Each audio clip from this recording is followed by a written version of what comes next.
Bonsoir madame, bonsoir mademoiselle, bonsoir monsieur. Qui a dit que la politique n'est pas une affaire de femmes?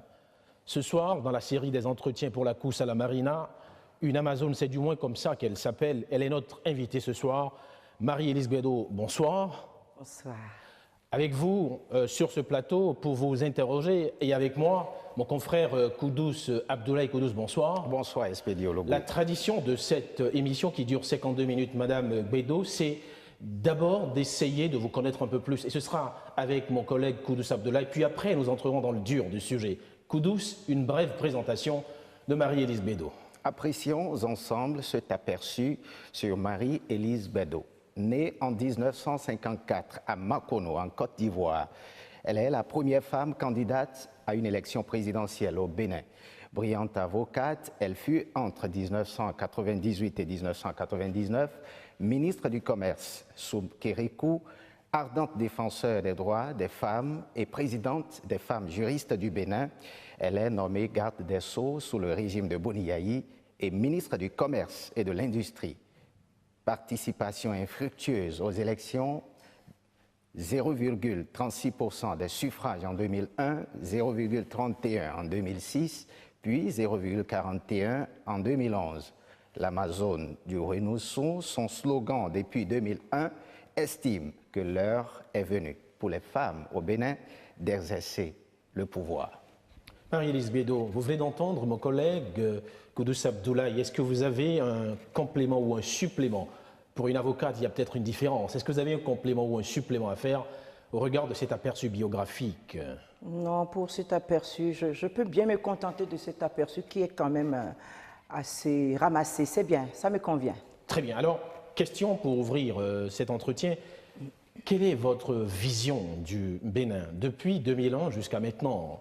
Quel est le rêve que vous nourrissez de façon globale pour notre pays? Pour notre pays,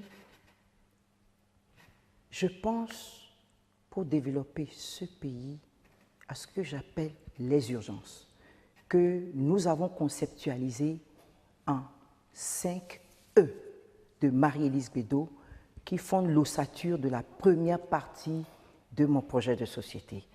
Et la deuxième partie, je dis, malgré tout ce que nous faisons, il y a encore des priorités. Des priorités dont nous allons parler dans la deuxième partie.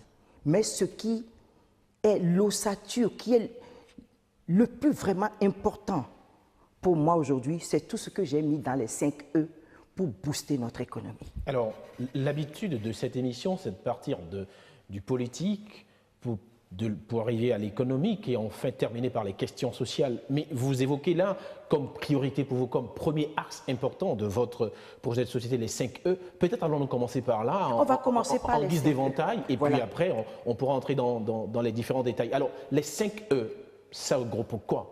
Voilà, ne vous inquiétez pas parce que les 5 E regroupent ce que vous avez dit, aussi bien l'économique que le social.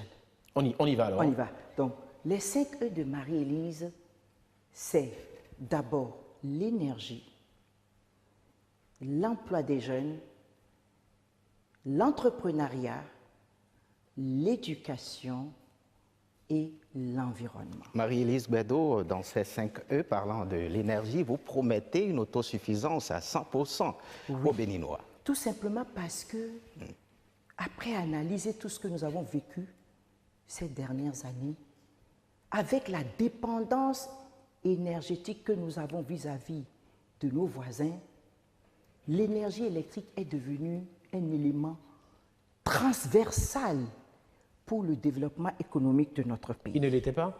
Le problème énergétique ne l'était pas avant? Non, il l'était, mais avec les problèmes de délestage qui sont de plus en plus accrus, il n'y est plus question de faire de l'à peu près. Marie-Élise Bédot, 100% d'autosuffisance en énergie, quelle sera votre stratégie? Ma stratégie, c'est que j'ai demandé à savoir, nous sommes à combien aujourd'hui, puisque nous avons les délestages qui empêchent la vie domestique de marcher, les entreprises, etc. Alors, je crois savoir qu'aujourd'hui, nous sommes à 230 mégawatts. et que les besoins du Bénin, c'est 350 à 400 mégawatts. Alors, que faut-il faire? Nous avons un gap de 170 mégawatts pour qu'on se sente plus à l'aise et qu'on fasse marcher notre économie. Je le mets dans les urgences.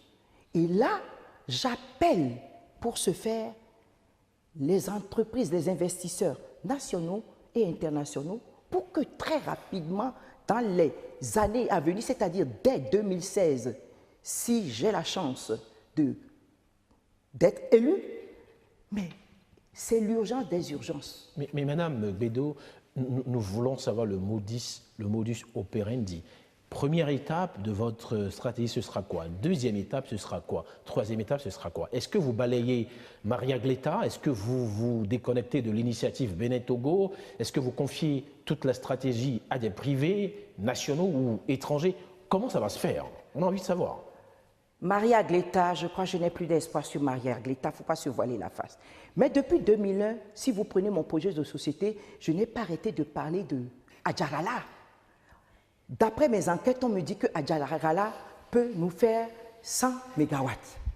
Et le reste, j'ai l'obligation de travailler avec le secteur privé. D'ailleurs, vous verrez que le secteur privé est au cœur de mon projet de société pour booster l'économie de ce pays. Donc, je ne vais pas laisser tomber ce qui se fait déjà, mais il faudrait que notre dépendance nationale soit affirmée. Même si nous avons déjà un deal avec le Togo, avec les autres, essayons nous-mêmes d'être totalement indépendants et l'autre sera un surplus pour nous.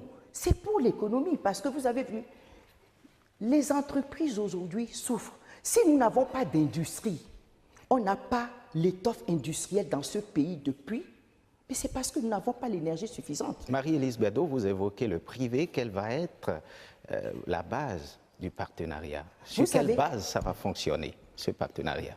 Vous savez que le secteur privé a besoin de l'État pour faire sa promotion. Nous allons nous asseoir. Que faut-il faire concrètement? Puisque aujourd'hui, le secteur privé semble être pratiquement fâché contre l'État, contre le gouvernement. Alors, en ce moment-là, il faut les sécuriser. C'est un secteur stratégique. Il faut confier ce secteur essentiellement au privé, c'est ce que vous voulez dire? Non, pas essentiellement au privé. L'État aura également son mot à dire. C'est pour ça que je dis, on doit s'asseoir. J'ai besoin d'investisseurs nationaux parce qu'il faut qu'on apprenne à impliquer nos hommes d'affaires, nos entreprises nationales dans les projets du gouvernement. Parce que sans secteur privé, il n'y a pas de croissance. Sans secteur privé, il n'y a pas d'emploi pour les jeunes. Moi, je veux me mettre ensemble avec les secteurs privés, avec la part du gouvernement que nous allons former pour booster l'économie et donner de l'emploi aux jeunes. Mais pour donner de l'emploi aux jeunes, il me faut le tissu industriel qui n'existe pas vraiment dans notre pays. Donner la possibilité aux entreprises privées de se développer parce que seule l'entreprise privée est vecteur de croissance et d'emploi durable pour les jeunes. On va revenir sur les entreprises, sur l'économie, si vous voulez, tout à l'heure. Oui, oui. Donc, c'est pour cela que je dis que l'énergie est l'élément central aujourd'hui. On ne peut pas continuer de nous amuser parce que ça va de mal en pis. C'est pour ça que moi, j'en fais le cœur, le centre du développement de nos entreprises, de l'emploi des jeunes et du développement économique de ce pays. Mais en même temps, on a envie de s'étonner du fait que vous n'évoquez pas, par exemple, les énergies renouvelables, d'autant qu'on sait que tous les pays, en tout cas en voie de développement, commencent à avoir des problèmes sur ce qu'on peut appeler l'énergie traditionnelle. Mais c'est dans mon projet de société. Mais qu'allez-vous faire à cet égard, Marie-Élise Bédot? Je l'ai bien dit que nous allons également explorer d'autres énergies. Les énergies renouvelables, dans le solaire, dans éventuellement l'éolienne. On verra ce que ça peut coûter parce que ça coûte aussi cher. Vous n'avez pas prévu encore ça? Vous n'avez pas fait des études pour savoir ça? De prévoir, c'est quand même gouverner, c'est quand même prévoir. Mais bien sûr. C'est d'essayer de faire tout ça avant d'arriver à la marina. Puisque c'est dans le projet de société. On l'a déjà évoqué et je vais même loin. C'est de même prévoir pour les communautés rurales un système d'électrification basé sur la biomasse et le solaire aussi. Donc les propositions sont Avec quel là. coût? Avec quel coût? Vous savez, j'ai besoin d'avoir à mes côtés des économistes parce que je ne sais pas ce qu'il y a dans la cagnotte aujourd'hui. Je vais m'entourer d'experts en la matière pour me dire de façon claire, parce que je ne sais pas vraiment ce qu'il y a là. Ils peuvent vous Et berner, que Marie-Élise Bedeau. nous allons Ils travailler. peuvent ne pas être Et sincères avec vous. comment je ne veux pas être sincère? Comment ça? Oui, quand Je vous dis, dites que les prévisions sont là. Oui. C'est quoi un projet de société? C'est une projection sur l'avenir. Et nous ne savons pas encore tout ce qu'il y a là. Mais je vous dis, c'est la projection, elle est là. Et avec des experts en la matière, nous allons nous asseoir pour voir quel sera le coût effectif dans la réalisation de ce projet d'électrification et autosuffisant pour le pays. Passons au deuxième, Marie-Élise Bedeau, l'emploi des jeunes.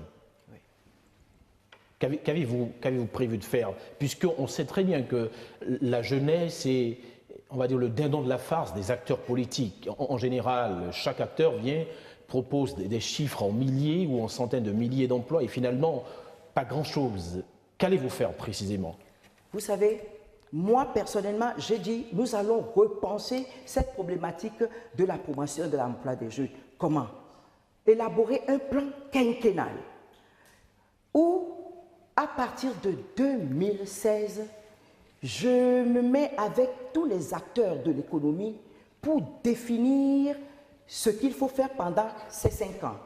Et je vous dis, moi, ma proposition, c'est d'allier l'emploi des jeunes à la production. Décrété 2017. 2017 sera l'année nationale de la production et pour pouvoir pour pouvoir augmenter de 50% au moins la production nationale. L'année qui va suivre, 2018, de quelle production parlez-vous? La production agricole, parce que nous voulons donner un autre visage à la fonction agricole.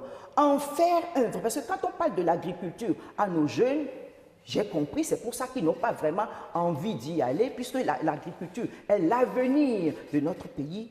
Ils ne veulent pas y aller parce qu'ils se voient comme les paysans classiques en tenue déchirée et tout. C'est le développement de l'entreprise agricole, en faire une vraie industrie agricole pour pouvoir embaucher les jeunes et la production. La transformation locale également, sur la deuxième année, il faudrait qu'on puisse transformer nos produits locaux, ce qui ne se fait pas.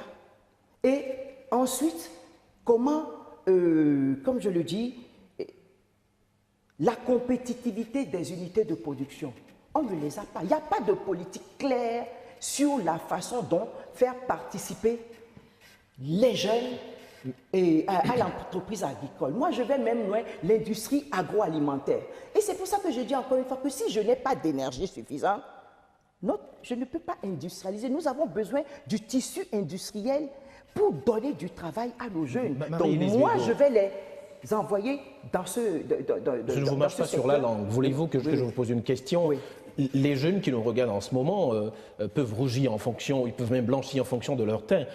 De savoir, par exemple, quand vous évoquez l'agroalimentaire ou la production agricole et autres, de savoir qu'il y a de grosses entreprises qui le font, peut-être une sorte de concurrence déloyale. Et ils sont nombreux sur le terrain qui vous disent, quand nous produisons, nous n'avons pas beaucoup de moyens et les entreprises qui sont sur la place vendent moins cher que nous. Or, nous, en alliant nos facteurs de production et notre coût de revient, nous ne pouvons pas vendre au prix auquel vendent les grandes entreprises. Comment voulez-vous qu'ils puissent s'en sortir? Ils vont s'en sortir parce que, au niveau de la fiscalité, tous les jeunes qui voudront se mettre dans ce secteur d'activité bénéficieront d'accompagnement fiscal. Et ça, il faut s'asseoir pour le définir. Donc, tous ceux qui sont prêts à faire de l'auto-emploi, mais forcément, il faudra les accompagner et également alléger toutes les procédures qu'il faut pour, devant le fisc, toutes les procédures administratives pour les aider parce que ce problème existe aussi. Donc, on ne va pas leur dire à jeter. Et par Vous allez rapport distribuer même, des millions que vous ne pourrez pas être en mesure de récupérer après, comme ça a été le cas pour... je ne le ferai jamais. C'est pour ça que moi, je ne me mets pas dans ce créneau, puisque comme je n'ai pas arrêté de le dire, le gouvernement, l'État n'est pas créateur d'emplois durables. Vous avez vu aujourd'hui, on prend les jeunes, ils font des stages qui durent une année et il n'y a rien qui en sort. C'est pour ça que je dis, je travaille en symbiose avec les entreprises locales pour aider ces jeunes-là. Alors, quelle stratégie comptez-vous mettre en place pour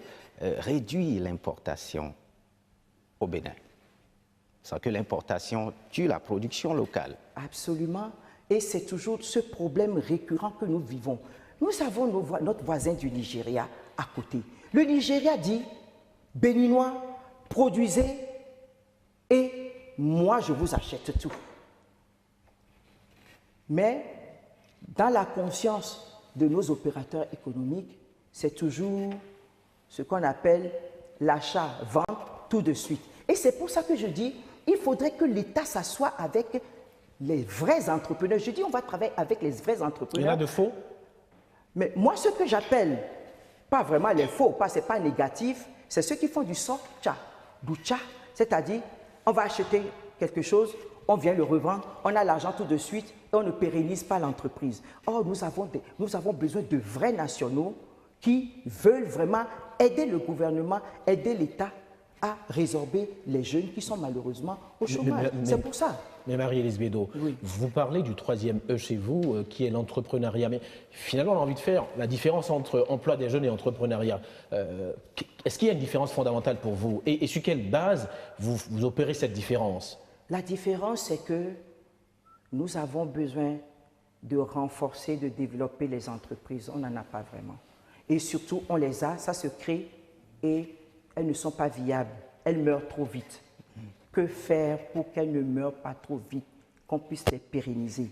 Donc, il faut encourager la création des PMI, des PME et aider des toutes petites entreprises pour l'artisanat. Elles sont nombreuses qui sont là. Vous avez fait vous-même le point des statistiques.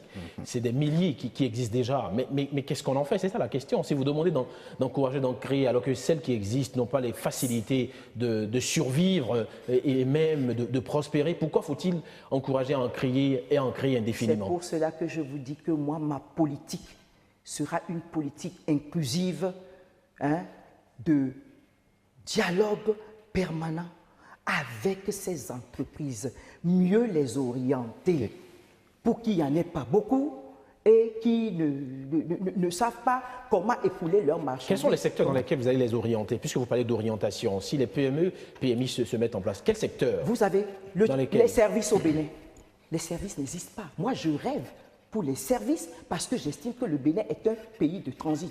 On n'a pas vraiment les services. L'artisanat, on peut bien créer des entreprises artisanales pour booster aussi notre tourisme. Et moi, je vais jusqu'à parler même également de la culture. Les entreprises culturelles à développer, ce n'est pas développer et mettre à disposition de toutes ces entreprises les besoins réels. C'est pour ça que je dis, si moi je viens, je m'assois avec tous les secteurs. Mais vous avez eu l'occasion, Marie-Élise Bédot, d'avoir été ministre de la Culture, de l'Artisanat et du Tourisme.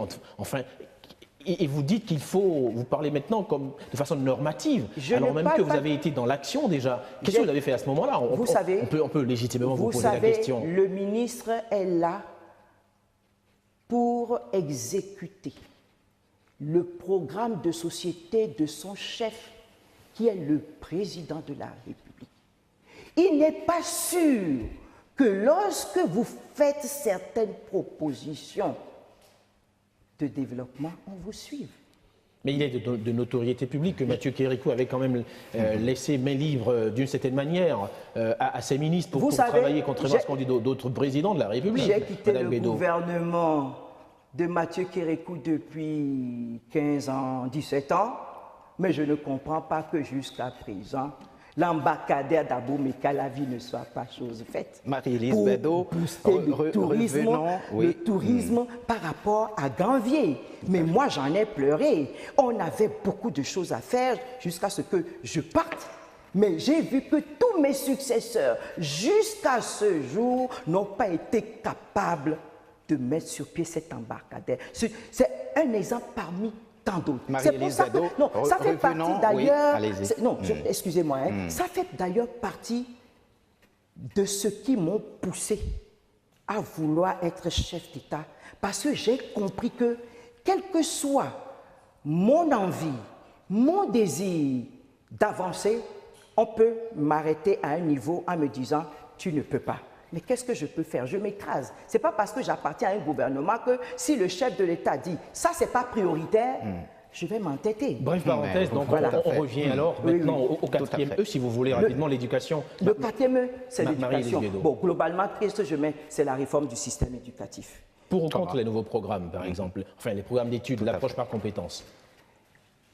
Rien n'est totalement mauvais et rien n'est totalement beau. Mais on constate qu'il y a les failles. Qu'est-ce qui est mauvais dans ce programme d'études? Vous avez, la première chose, on a éliminé un certain nombre de pratiques qui font que quand vous voyez l'expertise de nos enfants qui sont sortis de cette école nouvelle, on se dit, il y a quelque chose qui ne va pas, il faut retourner en arrière. Vous parlez de l'école nouvelle, on parle là des programmes d'approche par compétences, vous parlez d'école nouvelle. J'ai cru comprendre qu'il me disait qu'est-ce qui était mauvais dans l'école nouvelle. Non, puisque vous avez parlé de l'école nouvelle. Programmes d'études en vigueur, l'approche par compétences, ceux qui sont en vigueur là maintenant. Oui, l'approche par compétence, ce n'est pas une mauvaise chose, mais c'est dans l'application peut-être qu'il y a eu mal donne. L'approche par compétence ne veut pas dire qu'il faut laisser tomber, comment dire, un système d'éducation plus proche de nos réalités. Qu'est-ce que je veux dire par là? Et nos enfants aujourd'hui, on a enlevé dans l'approche par compétence tout ce qui est relatif à la citoyenneté et au civique. Pourquoi? Les anciens vous rétorquent que non. Que, si. Moi, je leur dis si parce que le résultat est là. Et l'approche par compétence n'a pas donné les résultats également qu'on attendait parce qu'il y a un laxisme. On a constaté qu'il y a un laxisme qui fait que tout est bâclé. Tout est bâclé.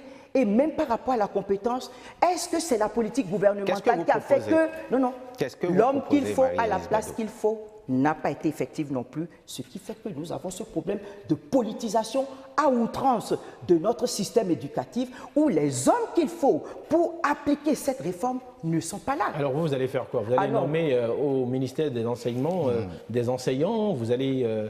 Je ne mettrai pas au ministère de l'enseignement beaucoup d'enseignants. Je mettrai des experts en éducation. Les enseignants n'ont qu'à rester à leur place. Mais non, ce qui est dommageable, c'est qu'il suffit d'appartenir à la mouvance, comme on dit chez nous, et c'est là que nous avons beaucoup péché. Pour qu'on vous enlève des écoles, on vient vous mettre dans un ministère où vous ne faites rien, où vous n'avez pas l'efficacité qu'il faut. Moi, je dis non, les enseignants n'ont qu'à rester dans les écoles, continuer à recevoir les formations qu'il faut pour élever leur niveau d'accompagnement des enfants et mais ils ont peut-être raison, Marie-Élise Guédot. Ils vous regardent, vous, les acteurs publics, vous venez à la télé faire de beaux discours, vous prenez les vraies missions, vous bouffez le gâteau national. Eux, ils sont dans la craie avec 100 élèves en face et ne gagnent que leur maigre salaire. Eux aussi, ils ont envie de vivre comme vous. Conséquence, ils viennent dans les ministères. Je ne suis pas d'accord avec vous parce que dans les ministères... Enfin, je tente d'expliquer ce qu'ils disent. C'est ce qu'ils disent. Oui. Mais oui, donc on vient... C'est pour ça que quand ils viennent dans les ministères, ils ne travaillent pas. Parce que nous, on ne travaille pas. Parce que d'habitude, dans les ministères, ça ne travaille pas. Ben oui, donc il faut une réforme de l'administration publique. Parce que moi, ça a été aussi mon constat. Et vous allez faire quoi à ce niveau-là? Vous allez faire quoi? On va s'asseoir. Et on va le faire parce qu'il y a un programme de réforme de l'administration administrative, mais de l'administration publique, mais c'est que la politique, c'est ça qui nous a tués, la politique, l'incursion de la politique dans l'administration où on ne met pas l'homme qu'il faut à la place qu'il faut, tout simplement parce qu'on appartient au parti politique dominant, on appartient à la mouvance, au sérail du chef de l'État, alors on se prend... Que feriez-vous, vous, moi, je ne le ferai pas parce que... Qu'est-ce que vous proposez pour éviter que l'homme qu'il faut ne soit pas à la place qu'il faut? Mais renseignez-vous sur la façon dont moi j'ai géré déjà mes ministères. Parce qu'au moins, je peux dire que par rapport au président de la République, j'ai eu des ministères. Vous avez mis des femmes parce que vous faites le combat des femmes, vous avez mais simplement des mis femmes des femmes compétentes. Attention, des femmes compétentes à leur place parce que on les a reléguées à une place qui n'était pas la leur. Je n'ai fait que rendre justice à ces femmes-là qui ne m'ont pas déçue et qui ont travaillé. Mais au-delà de cela, je dis, mais vous ne verrez pas, Marie-Élise n'a pas nommé un frère, une sœur, un cousin ou quelqu'un qui n'est pas de la compétence. J'ai toujours travaillé avec les ressources humaines de la maison. Renseignez-vous. Et moi, je ne fais pas de cadeaux. Et on vous le dira, avec moi, c'est la compétence. Et je pense que dès lors que j'ai déjà fait cette expérience à un petit niveau, je deviens président de la République. D'ailleurs, tout le monde le sait. Je deviens président de la République. Ce sera l'homme qu'il faut à la place Mais qu'il non, faut. moi, je n'ai pas le sentiment, Marie-Élise Bédot, Oui. puisque à chaque fois, vous dites, vous allez vous asseoir. Donc, vous ne serez pas une présidente qui décide, qui tranche, mais une présidente qui sera trop de synthèse, Non. qui sera obligée d'attendre que les experts viennent peut-être un peu la tourner en bourrique avant de prendre une décision C'est qui pas peut de ne ça pas être que juste. je parle toujours Oui, de quoi la parlez-vous? participation inclusive, de la participation inclusive avec les gens avec qui je vais travailler. Je ne connais pas tout. Je n'ai pas honte de dire que je ne connais pas tout. Je suis une juriste. Et si vous me mettez dans mon étoffe de juriste, je peux vous sortir tout sans sourciller. Marie-Élise Mais Bédot. par rapport à l'économie Oui. et tout le reste, Oui. j'ai besoin de travailler avec tout le monde pour le développement de ce pays et user des compétences de tout ce qui m'entoure. Donc, Restons sur ce registre de l'éducation. Voilà. Que pensez-vous du programme de la gratuité, par exemple, la gratuité de l'enseignement? la gratuité est une très bonne chose, mais je crois que ce qui fait défaut, c'est les mesures d'accompagnement pour que l'enseignement qu'on veut donner par rapport à la gratuité ne souffre pas de manque. Qu'est-ce que votre programme propose, par exemple, dans ce sens? Mais je continuerai dans la gratuité, mais en redressant les choses. Quoi? Les Qu'est-ce que vous allez mesures redresser? d'accompagnement qu'on doit donner aux établissements et à temps, parce que la mise à disposition à temps des ressources pour gérer cette gratuité.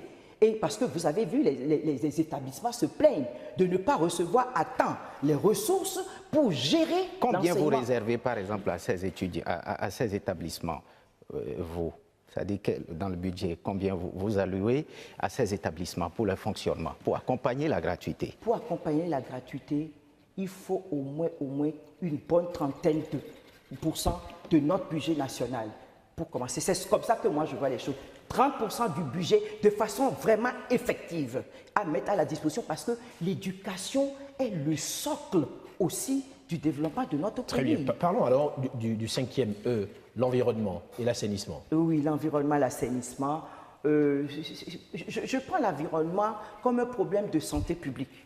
Vous avez vu aujourd'hui, on a beaucoup de mal avec les déchets solides et les eaux usées, les inondations quand nous avons les grandes pluies et tout et tout. Et je dis, moi tout de suite, je pense surtout, je crois qu'on ne l'a pas, à une usine, une grande usine de traitement de nos déchets solides et le recyclage. Traitement, recyclage pour l'agriculture parce qu'on peut en faire des biomasses. Il y a beaucoup de choses, de valeur, de richesse dans le traitement. Et c'est pareil pour les eaux usées parce que je crois savoir que le Bénin n'utilise que 3% des ressources en eau de ce pays. Les 97 autres sont évaporées, vont dans la mer, on ne les canalise pas pour pouvoir les traiter et Marie-Élise avoir de l'eau Bédot, potable. parlant de mer, qu'est-ce que votre programme prévoit, par exemple, dans le cadre de la lutte contre l'avancée de la mer? Oui. Qu'est-ce que vous prévoyez faire dans ce sens? C'est qu'il y a des actions courageuses à entreprendre, mais on n'a pas le courage parce qu'on a peur des populations. On a peur de l'électorat. Vous savez très bien qu'aujourd'hui, si Cotonou est face à tout ça, c'est parce que nous sommes mal logés là où il faut. Et l'avancée de la mer fait qu'il faudrait peut-être voir dans quelle mesure délocaliser Cotonou. Il faut Vers où? Vers quelle localité? Mais allons à l'intérieur du pays. Lesquelles villes, par exemple, vous viennent enfin, je ne peux pas dire viennent à l'esprit, parce qu'on parle de projet de société, ça suppose que vous y avez pensé. Lesquelles Mais villes, oui. par exemple? Mais à partir d'abord, mais qu'à la vie, jusque-là, on peut dégager Cotonou et nous réinstaller à l'intérieur, qui est plus pour qu'on ne soit pas un beau jour envahi par la mer. Parce que, regardez, malgré tout ce qu'on est en train de faire, parce que moi je ne suis pas, mais malgré et tout ce on est en train de faire pour empêcher l'avancée de la mer, on a l'impression que, et ça ne marche pas. Bon, on nous a amené des spécialistes des Pays-Bas, je crois, etc. Mais le problème demeure. Mais Marie, On ne peut pas reculer. Pendant que le gouvernement qui est en place, qui est finissant, construisait les villas Sensad, on ne vous a pas entendu, par exemple, élever votre voix pour exprimer une sorte de désolation ou une opposition à cela. Et pourtant, c'est à prix d'or qu'on a construit ces villas Sensad au bord de la mer. Vous Et les serez bâtisses continuent là. Vous serez étonné. Qu'est-ce que j'ai dit en début? Si vous travaillez avec un chef qui a son gouvernement, qui vous a nommé, il n'est pas sûr que vos desiderata soient toujours pris en compte. Je fais partie de ceux... Vous avez la capacité de la parole, vous avez le pouvoir de la parole. Mais oui, Pourquoi vous voulez pas que je vienne à la télévision alors que j'appartiens à un gouvernement, je vais venir à la télévision pour dire qu'en Conseil des ministres, je me suis opposé à telle et telle chose et qu'ils l'ont fait? Mais non, je comprends, on me donne des explications et je comprends. Donc, moi, je peux ça aurait vous pu dire... vous amener à démissionner. Ça aurait pu vous Pourquoi amener je vais à démissionner? vous Non, je expliquer ne démissionnerai pas pour ça. Dès lors que vous j'ai êtes les complice alors de politique aussi importante. Ce sera une parenthèse rapidement. Il n'y a pas de Marie-Hélène problème, il n'y a pas de Bédou, problème. oui. Je sais assumer mes responsabilités. Ça, ce n'est pas le problème. Mais je peux vous dire, pour terminer, que je fais partie de ceux qui se sont même opposés à, à la construction du palais des congrès sur la plage. Je fais partie parce que, au nom du tourisme, je me suis dit, il ne faut pas qu'on mette du ciment sur la plage. Mais je n'ai pas été suivi. Si la majorité passe, quand vous faites votre proposition, comment vous pouvez faire? Sur quel canal vous avez manifesté vos désapprobations? Qu'est-ce que je viens de dire? Je sors d'un conseil des ministres. Je suis solidaire de la politique gouvernementale. Très bien. Vous voulez que je me sorte? On l'aura compris, Marie-Hélène tout le monde m'a battu, je l'ai dit. Non, ça va me rapporter quoi? Très je bien. suis solidaire. Marie-Hélène Bédou, voilà, on a abordé, il nous reste environ 15 minutes. Seulement? Bien sûr, nous avons pris le temps de parler de vos 5 E. Et vous avez dit que c'est l'épine dorsale de votre projet de société. D'accord. Alors, on a très bien vu que vous avez abordé ces 5 E de façon transversale. Mais je suis, moi, sidéré par le fait que la santé n'apparaît que sous les espèces d'une relation un peu timide avec l'environnement. Et pourtant, la santé, dit-on, avant tout. Et pourtant, Marie-Hélène Bédou. Oui, la santé, si vous voyez mon projet de société, vient dans ce que j'appelle encore des priorités. Parce que la santé, je renforce le système sanitaire de notre pays. La santé est bien là, mais dans les priorités pour l'assurance maladie pour nos populations.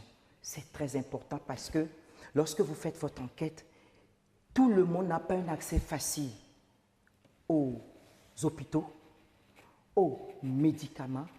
Même lorsqu'on nous parle des génériques, les moyens ne sont pas là. Vous comptez mettre en place des subventions? Je vais terminer parce que pour ça, je propose même qu'on revienne à la création d'une pharmacie spécialement pour les hôpitaux, comme on en avait eu dans ce pays, pour doter les hôpitaux en médicaments essentiels pour faire face aux besoins de nos populations. Alors, quand vous avez fini d'évoquer la question de la santé sous ces espèces, on voit très bien qu'il y a beaucoup de médecins qui sont formés au Bénin, mais que nos centres hospitaliers n'ont pas de médecins spécialistes dans la plupart des régions de notre pays. À cet égard, que voulez-vous faire? Alors même ils peuplent, dit-on, la France. Voilà, je sais pas si vous voyez dans toujours mes priorités, j'ai parlé de la diaspora des Béninois de l'extérieur. Comment? Par le biais des Béninois de l'extérieur, dont les médecins qui sont à l'extérieur, pour éviter que l'on puisse évacuer sanitairement nos populations, bien des personnes malades, à des coûts trop élevé pour le pays, alors que nous n'avons pas cette spécialisation. Comment, ensemble avec les Béninois de l'extérieur, qui sont déjà bien structurés, comment voir avec ces médecins le retour progressif de nos médecins et d'autres spécialités. Et parlant de personnel sanitaire, que comptez-vous faire pour limiter les débrayages dans le monde médical, dans le monde sanitaire? Est-ce que votre projet de société prévoit les débrayages pour raison de salaire, de primes et tout? Est-ce que vous avez prévu quelque chose dans votre projet de société? J'ai prévu pour dire que non, il faudra revoir tout le système sanitaire. Il faut revoir le système sanitaire par rapport, surtout après le serment d'Hippocrate. Je pense que quel que soit le litige, ce qu'on peut reprocher au gouvernement, il n'est pas bon que les agents de santé puissent laisser les malades mourir. Alors, on va profiter. Parce que pour leurs primes, c'est surtout les primes, c'est même pas les salaires, surtout les primes. Donc, non, il faudrait revoir ça. C'est une autre formation qu'il faut faire dans ce sens par rapport au serment d'Hippocrate. Vous allez leur enlever ces primes? Je n'ai jamais dit que je vais leur enlever les primes, mais au-delà de ça, parce qu'il y aura toujours des problèmes, des problèmes avec le gouvernement par rapport à des revendications légitimes, je ne dis pas. Mais il faudrait que les comportements changent et il faudra donc une formation. Il faut une formation pour les agents sanitaires pour dire que lorsqu'on s'est engagé pour faire un métier, lorsqu'il y a des problèmes, il ne faut pas faire mourir les autres pour ça. Marie-Élise Bédot, on va profiter du temps qui nous reste pour aller en slide. Comme on dit, on va être très précis. Vous allez être très précise aux questions que nous allons vous poser, parce qu'il y en a une flopée tout de même. Profitons de cette question de la grève pour évoquer les réformes politiques. Vous savez, après la commission à Anzo-Glélé, il y a eu la commission Y'en en font. Et parmi les propositions faites dans la perspective de la révision de la Constitution, la commission Y'en en font propose par exemple qu'il y ait une sorte de suppression du droit de grève, en tout cas que l'on revoie le droit de grève. Qu'est-ce que vous proposez à cet égard-là? Est-ce qu'on enlève à tous les agents du service public qui sont dans un domaine tout à fait particulier mais sensible le droit de grève? Vous, quel est votre avis face aux Béninois directement dans la caméra? Que diriez-vous et que feriez-vous? Je ne veux pas me lever et trancher. Si je devrais trancher, c'est sûr que c'est comme dans le domaine de la justice et dans le domaine de la santé, parce que ça va de pair. C'est les êtres humains, c'est les ressources humaines qui subissent négativement ces grèves. Et comme je ne voudrais pas trancher dans le vif, ce sera encore une affaire de dialogue. Mais je propose d'ores et déjà qu'on canalise. Jusqu'à un certain niveau, il faudrait que la grève s'arrête. Ça se passe déjà au Canada. Au Canada, lorsque ça ne va pas à un certain niveau de grève, c'est le Parlement qui demande au médiateur, qui nomme un médiateur pour régler le problème. Dans ces conditions, on demande aux travailleurs d'aller travailler et le médiateur va le faire. Alors, et ils ont l'obligation d'arrêter en ce moment-là parce qu'il y aura des sanctions. C'est le système au Canada, ça. Question pratique. Oui. Est-ce que vous allez revenir sur la loi qui interdit aux douaniers de faire grève, puisque vous dites que c'est à un certain niveau? Qu'est-ce que vous allez faire sur ce cas précis? Je le ferai. Je le ferai parce que je dis, au lieu de refuser, d'interdire, on les laisse commencer, mais arriver à un certain niveau, surtout lorsqu'il n'y a même pas de service minimum. C'est ça la condition.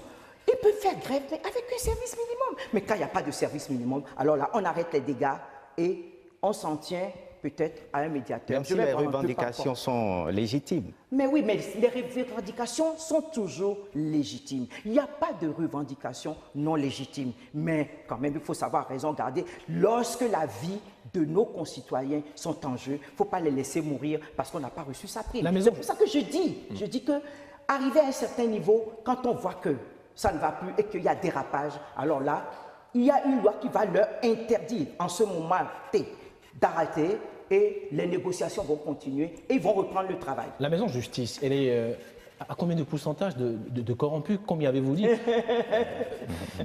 Marie-Élise Bédot. Non, ben écoutez, vous savez... Non, vous allez juste répondre à ça, je pose la question après. Non, le pourcentage, il n'y a pas de pourcentage, je n'irai pas plus que ça. Très bien, alors. Mais il y en a. C'est-à-dire qu'il ne faut pas se voiler la face. Il y a des dysfonctionnements. Et il ne faut pas les cacher. Moi, quand j'en parle, c'est pour que ça change. Il y a des dysfonctionnements par rapport à la corruption. Il y en a partout, il y a des brebis galeuses partout. Que faire, Marie-Élise Bédot? Que faire? On a envie de savoir. Que faire par rapport à la maison justice? Appliquer les tests. Si nous avons une loi sur la corruption, c'est pour que cette loi soit appliquée. Donc, si on attrape quelqu'un, que ça soit dans le domaine de la justice ou ailleurs, on applique les tests. Parce qu'il faut mettre fin à l'impunité. Tant qu'on ne mettra pas fin à l'impunité, ça ne s'arrêtera pas. Appliquons les tests. C'est le premier défi pour le développement de notre pays.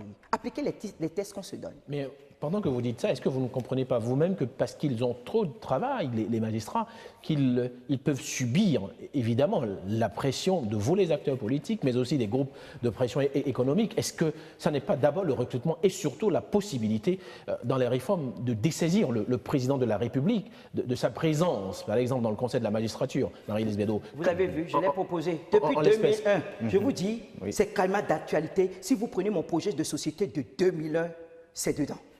C'est-à-dire... Mais je ne l'ai pas vu là, dans celui de 2016 en fait. Quand j'ai fouillé à l'époque où ça ne vous intéressait pas, vous aviez peut-être 10 ans à cette époque-là où je suis parti en 2001, parce que vous êtes tout jeune, vous avez peut-être 10 ou 15 ans, vous n'êtes pas intéressé à ça, mais je dis si vous le voyez, dès le départ... Nous vous interrogeons sur le projet de société de 2016. Il n'est pas dedans, il y est. Marie-Élise mais je suis désolé, il y est. Donc vous m'avez lu en diagonale. L'indépendance de la justice... Il faut que je le renforce et surtout la non-émission de l'exécutif.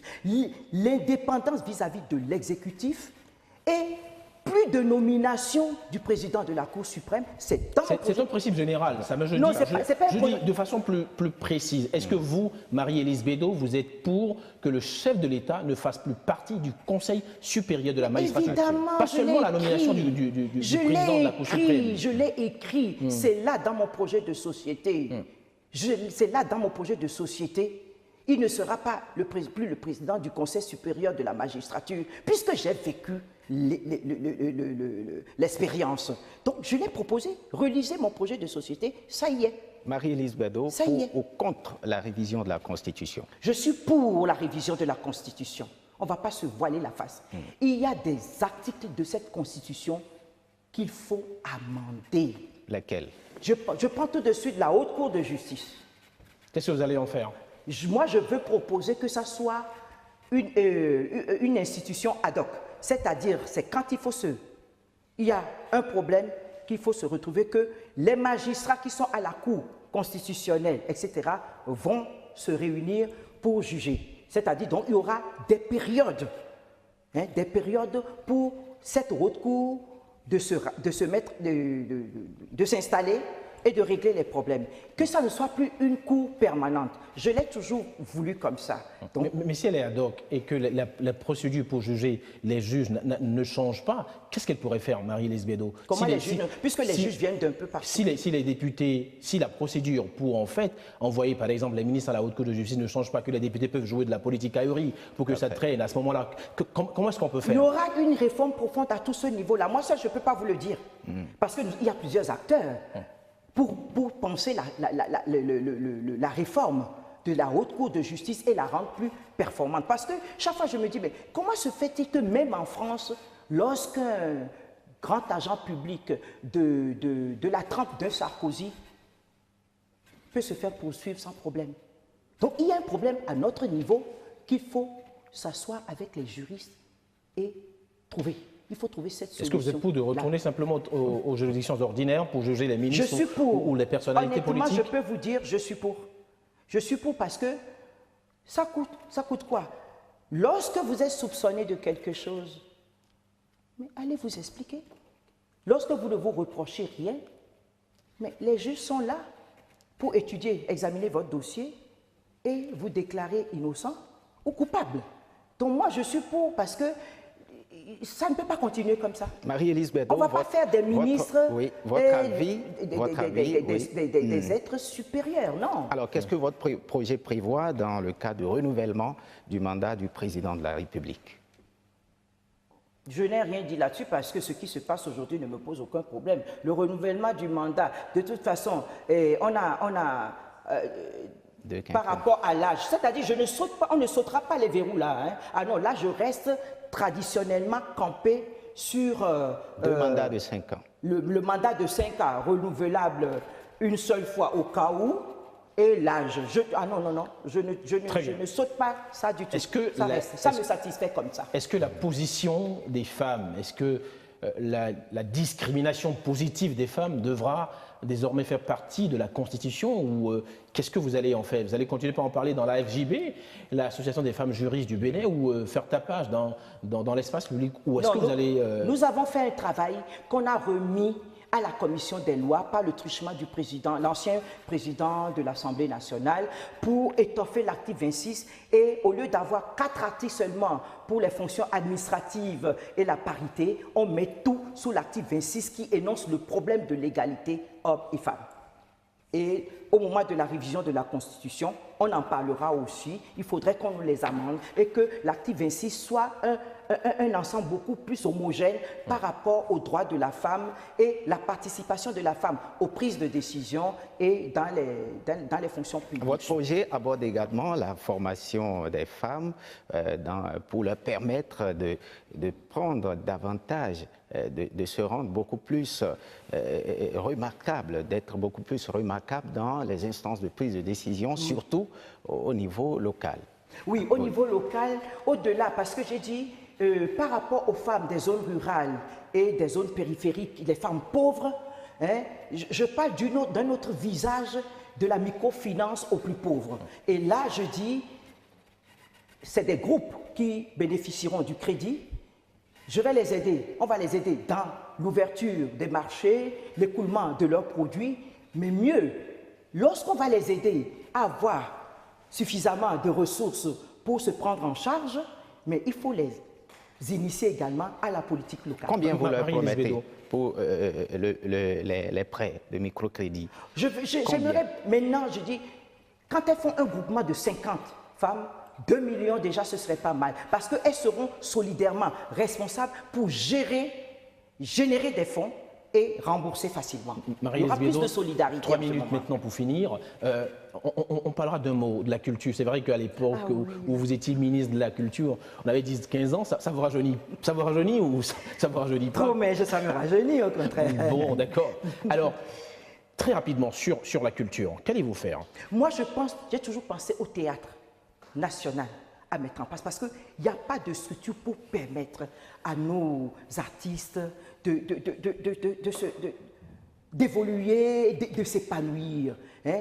Il faut qu'on arrive à créer ce théâtre pour leur permettre et après pouvoir les envoyer, que le gouvernement doit pouvoir les associer. Par exemple, je fais un déplacement et je l'ai fait. Renseignez-vous, lorsque j'étais ministre du Tourisme, mais je partais toujours avec des acteurs culturels dans ma délégation pour aller montrer le visage du Bénin, montrer ce que nous savons faire et ce que nous avons 3 milliards sont réservés pour accompagner la culture. On ira à 5 milliards. Vous pensez augmenter la cagnotte? Est-ce que ce n'est pas, pardonnez-moi, sur quelle base vous parlez de 5 milliards? Vous avez évoqué 30% tout à l'heure. C'est quand même surprenant pour une juriste d'avoir à évoquer comme ça les chiffres. Je ne fais pas que les évoquer. Je ne fais pas. Sur quelle base, Marie-Lise Bédot? Sur quelle base?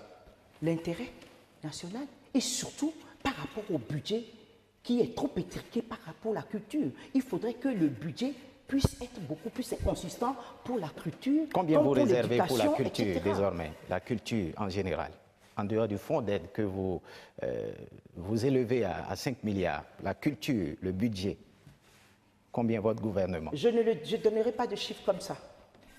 Très bien, on sent bien que Marie-Lise Bédot vogue très bien entre les chiffres et les non-chiffres, en tout cas quand il le faut. Mais les téléspectateurs, les citoyens que nous suivons ont besoin de savoir quel est votre logo, quelle est votre position sur le bulletin unique. Marie-Lise Bédot, dites-nous un mot à ce sujet. Très rapidement, oui. Novi nyombe matona mibe, ne milija fote gbe wan gbe a, mi po mama ke do agban do ta, ami je bedo do ta, mi gbabe le poda, ami je, mi aji nyonu ke do ami je do ta, et mi la voté, ne di mi la so tampon ando, wa gbe wan gbe ko la voté a, bulletin de vote a, ni numéro 6 le di, numéro 6 we ni do bulletin de vote oji, photo elo wena, na clé do bulletin de vote oji, bon mi na mon mama deze, agbandota et ami vovo do taton ouais ni logo ton et ouais mina voté na. Merci beaucoup. Marie-Élise Bédot, on est au terme de cette émission. Les 52 minutes sont vite parties. Vous, présidente, première réforme au matin ou au soir du 6 avril 2016. L'énergie, rien que j'ai l'obligation de travailler cet aspect, ce secteur. La réforme doit porter en urgence et en priorité sur ce secteur. Plus de délestage avec Plus de Marie-Élise délestage, plus de délestage. C'est ça mon rêve pour ce pays et ça va se réaliser. Merci Marie-Élise Bédot d'être venue sur le plateau. On l'a vu, vous avez été Amazon jusqu'au bout sur le plateau. Merci à vous, Koudous Abdoulaye, de m'avoir accompagné pour l'animation de cet entretien avec Marie-Élise Bédot. Quant à vous, citoyennes et citoyens du Bénin, merci de nous avoir suivis. Vive la politique, vive le Bénin et vive la présidente ou le président. À très bientôt.